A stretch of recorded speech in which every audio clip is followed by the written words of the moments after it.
Miren, yo solamente sé predicar de vida cristiana. No tengo otro mensaje. Solo tengo vida cristiana. Así que tengo que hablar lo que Dios me ha dicho y desarrollar lo que Dios ha puesto en mi corazón. Génesis, capítulo 45, versos muy leídos, la historia del famoso José. No podía ya José contenerse delante de todos los que estaban a su lado y clamó: haced salir de mi presencia a todos. Y así no quedó nadie con él cuando José se dio a conocer a sus hermanos. Entonces se echó a llorar a gritos, lo oyeron los egipcios y lo oyó también la casa del faraón. Y dijo José a sus hermanos: yo soy José, ¿vive aún mi padre?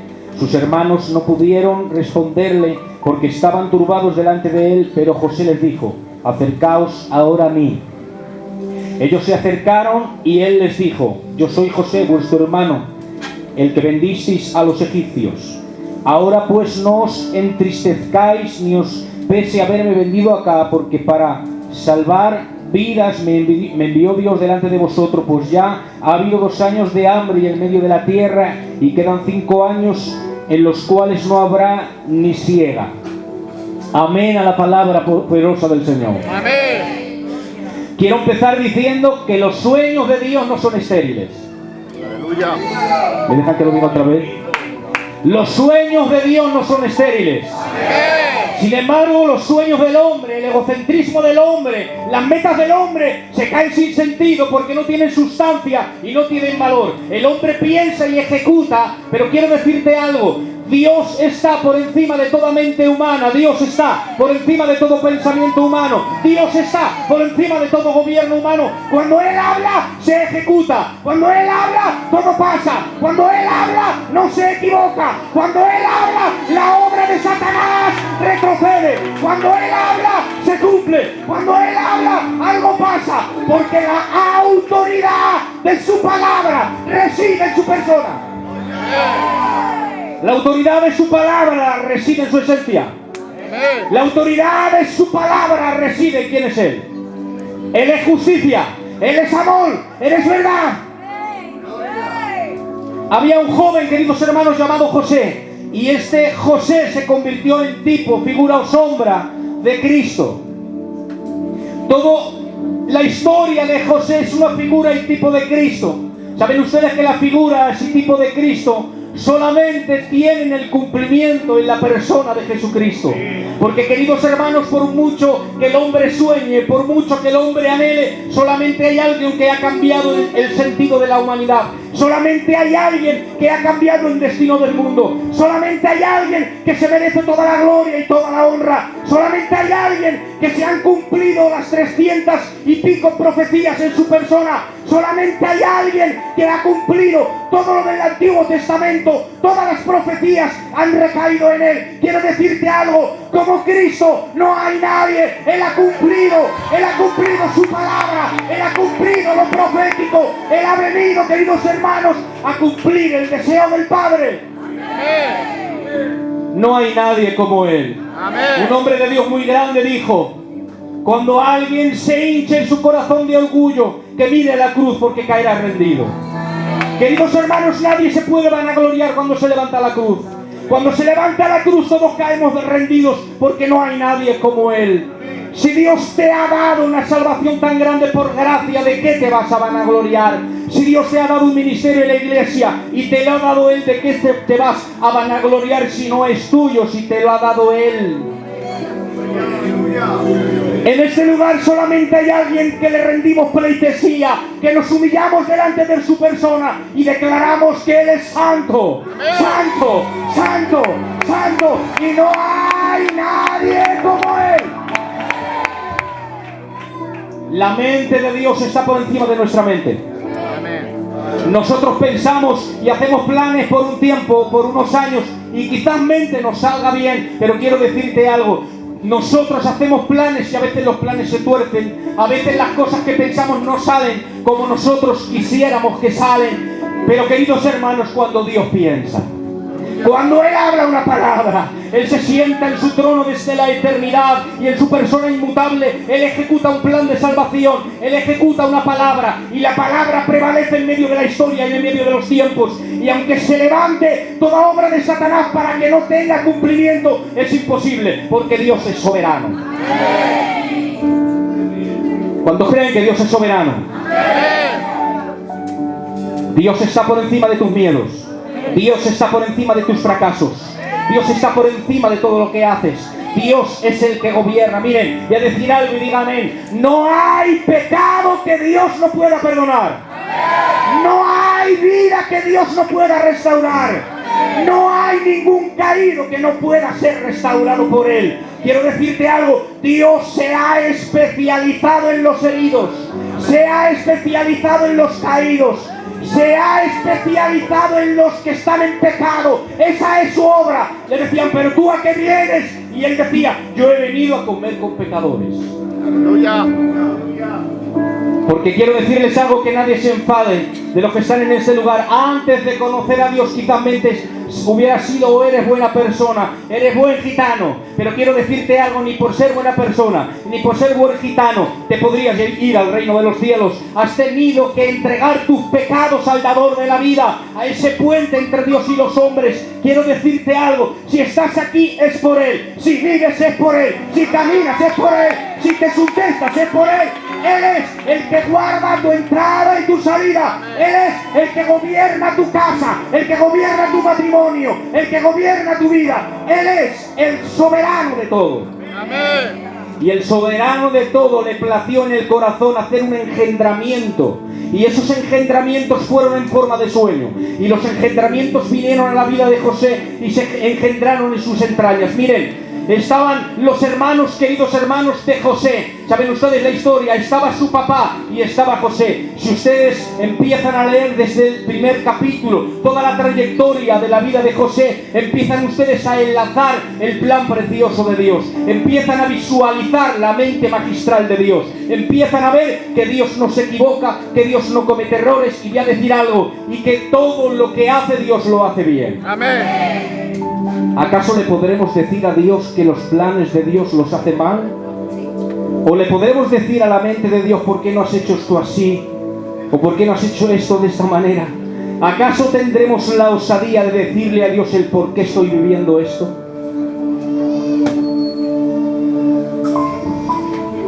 Aleluya.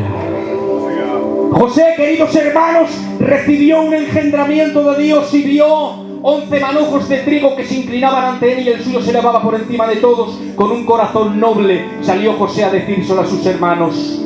Sus hermanos le recriminaron, pero tuvo un segundo sueño. El sol y la luna y 11 estrellas que se inclinaban ante él. Estas 11 estrellas y el sol y la luna, su papá Jacob, dice la palabra del Señor que le dijo, hijo, nos vamos a inclinar nosotros a ti, porque el plan de Dios estaba por encima de la cultura de Jacob. El plan de Dios estaba por encima de la mente de Jacob. El plan de Dios estaba por encima de los sentimientos de sus hermanos. El plan de Dios gobernaba todo. Quiero decirte algo, que nadie se enfade conmigo. La voluntad de Dios está por encima de tu cultura. La voluntad de Dios está por encima de tus sentimientos. La voluntad de Dios está por encima de ti, porque Dios es soberano. Amén. Y hubo un engendramiento de parte de Dios en las entrañas de José. Cuando pronunció el segundo sueño, queridos hermanos, fue ante ellos, entonces ya vino la ruina. Y fue el detonante donde se canalizó todo el plan de Dios. Allí estaba José en un pozo metido por sus hermanos. Y hubo una voz que decir, no podemos manchar nuestras manos con la vida de José. Vamos a venderlo a los amalecitas. Vamos, queridos hermanos, a manchar la túnica de sangre y se la entregamos al papá Jacob.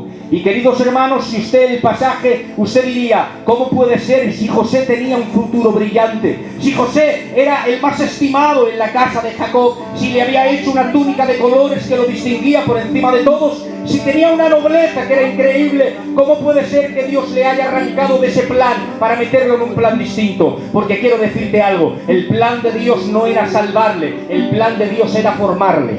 Amén.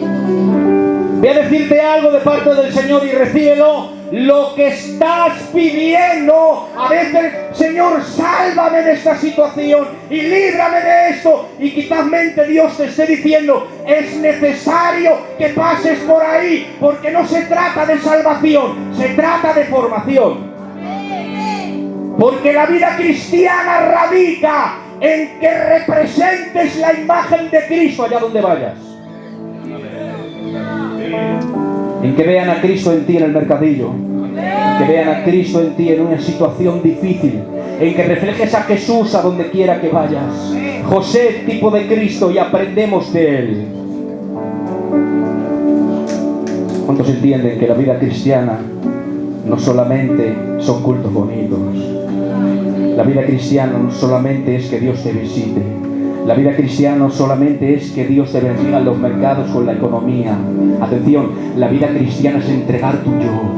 La vida cristiana es sacrificar tu carne al servicio del Señor. La vida cristiana es quemar tu orgullo cuando te han hecho daño. La vida cristiana es sacrificio, entrega, pasión. Eso es vida cristiana.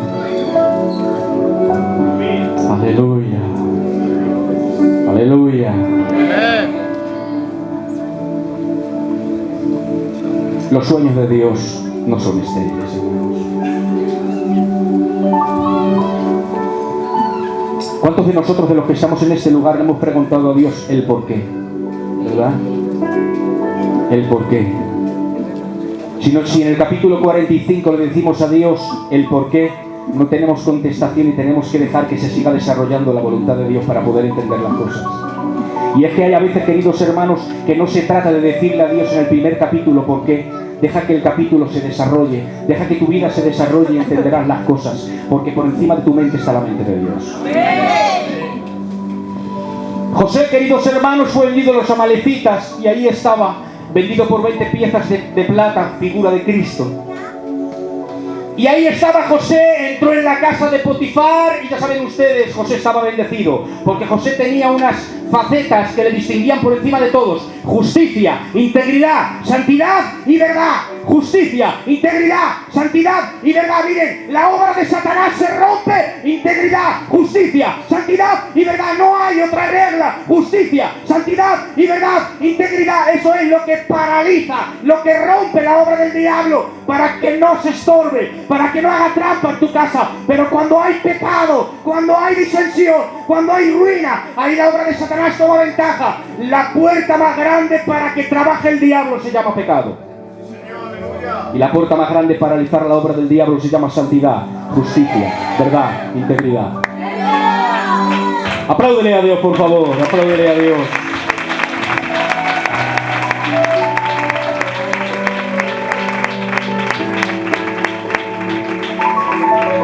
¿Me aguantan ustedes 5 minutos más? Amén.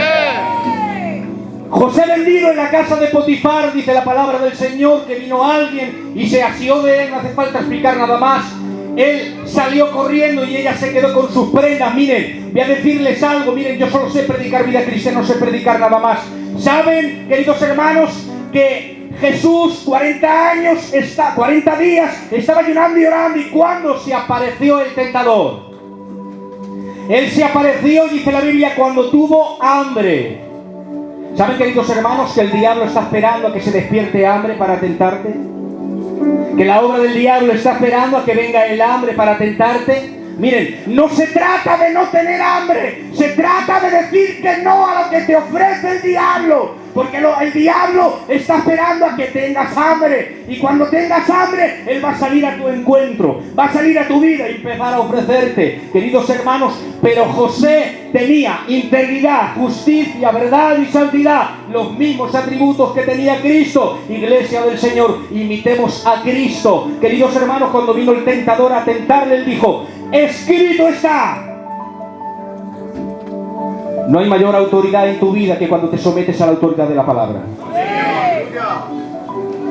No hay mayor bendición que cuando te sometes a la autoridad de la palabra.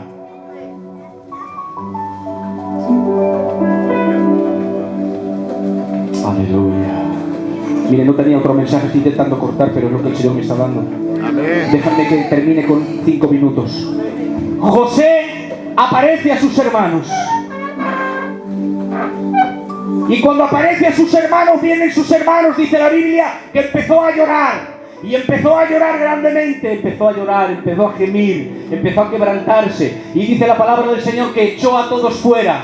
Porque, queridos hermanos, nadie puede entender lo que te está pasando, porque el mundo no entiende la vida de Dios. El mundo no entiende lo que te está pasando. Quizás mentes, tengas familiares y te digan: lo que estás viviendo es muy grave. ¿Por qué sigues atendiendo a Dios? ¿Por qué sigues a los pies del Señor? No te entienden, no tienen nuestro lenguaje, no tienen nuestra mente, no tienen nuestro nuevo nacimiento. No te pueden entender, no pueden entender lo que estás viviendo, lo que estás pasando. Miren, cuando José estaba viviendo estos momentos tan malos, cuando fue vendido, cuando fue esclavo, cuando fue preso, queridos hermanos, es muy fácil interpretar el dolor de los demás. Cuando alguien está pasando algo, tú interpretas. Pero quiero decirte algo. Job, en medio de su situación dolorosa, interminable, se rascaba con una teja. Disculpen la frase, el olor era tan hiriente, el olor era tan hiriente, que los 3 amigos que vinieron fueron a acercarse y se retiraron lejos, porque era insoportable estar. Miren, ¿saben cuándo fueron de beneficio en la vida de José? Cuando guardaron silencio. Dios no te ha llamado a interpretar el dolor de tu hermano, te ha llamado a guardar silencio y hacerle compañía. Porque cuando eres de beneficio a tu hermano es cuando guardas silencio y no interpretas su dolor. Iglesia del Señor, no nos interpretemos los unos a los otros el dolor que estamos pasando, porque quizás no tengamos una interpretación correcta. Vamos a dejar que sea Dios quien interprete, vamos a dejar que sea Él quien interprete. Y si Dios interpreta, Dios va a sanar. Si Dios interpreta, va a traer justicia. Si Dios interpreta, va a traer clarificación. Porque cuando Dios habla, clarifica. Cuando Dios habla, sana. Cuando Dios habla, edifica. Cuando Dios habla, repele todo argumento del diablo. ¿Cuánto puede levantar su mano al cielo? Coge aire en tus pulmones y grita a un vivo y poderoso: ¡Gloria a Dios! ¡Gloria a Dios! ¡Gloria a Dios! ¡Apláudele a Dios, por favor!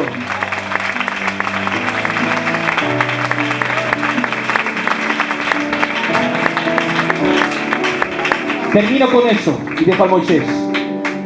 El papá Jacob, cuando se enteró de la noticia, dice la palabra del Señor: descenderé enlutado hasta el Seol. Mi alma no tiene contentamiento. Aunque venían los hijos, venían atrás a consolarlo, les decía: no me podéis dar la sensación de consuelo porque no puedo.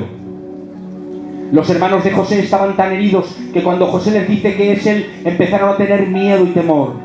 José pasó un trance de sufrimiento tan grande, queridos hermanos, se mantuvo fiel, pero nadie le quitó lo que sufrió. Sin embargo, cuando vino el momento de la revelación, cuando vino el momento de que Dios sacó a luz el plan divino de Dios, cuando la mente de Dios sale a nuestro encuentro y entendemos su mente y sus planes, queridos hermanos, se produce algo que se llama sanidad. Llamó a sus hermanos, con eso termino, y les dijo: mirad, venid para acá, acercaos, venid aquí. Miren, en el original la palabra acercaos dice: acercaos en la intimidad. Porque quiero decirte algo, la revelación se recibe en la intimidad. Es para la gente íntima con Dios, es para la gente que se estrecha con Dios, es para la gente que vive cerca de Dios y Dios se revela.